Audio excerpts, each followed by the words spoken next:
আমাদের সবার এখন ঘরে ঘরে দেখা যায়। প্রত্যেকটা মানুষ দাঁড়িয়ে দাঁড়িয়ে বেশিরভাগ কাজ করেন, তার জন্য হাঁটুর প্রবলেম আমাদের হতেই থাকে। কতগুলো ছোট ছোট আসন, ছোট ছোট পদ্ধতি যেগুলো আমরা করতে পারলে আমাদের কিন্তু অনেকটাই ব্যালেন্সিং এর সমস্যা এবং হাঁটুর ব্যথা কম হবে।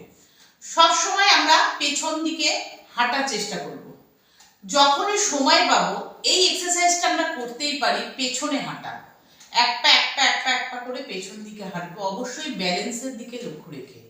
হাঁটুর ব্যথার ক্ষেত্রে এটা কিন্তু উপকারী খুব।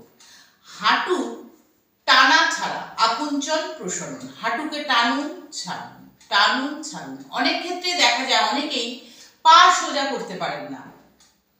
পা সোজা করতে দীর্ঘদিন না পারার ফলে আস্তে আস্তে কিন্তু পা বেঁকে যায় এবং তখন হাঁটুর প্রবলেম হয়। চেষ্টা করব আমরা নিজেদের হাঁটুকে ঠিক রাখার জন্য আমাদের পাকে সবসময় সোজা বা সমান্তরাল রাখার। এর জন্য আমি দুটো এক্সারসাইজ আজকে দেখাচ্ছি, অন্যরকম এক্সারসাইজ, যে দুটো এক্সারসাইজ করলে হাঁটুর ব্যথা থেকে অনেকটাই রিলিফ পাবেন এবং অনেক শারীরিক প্রবলেমই দূর হতে পারে।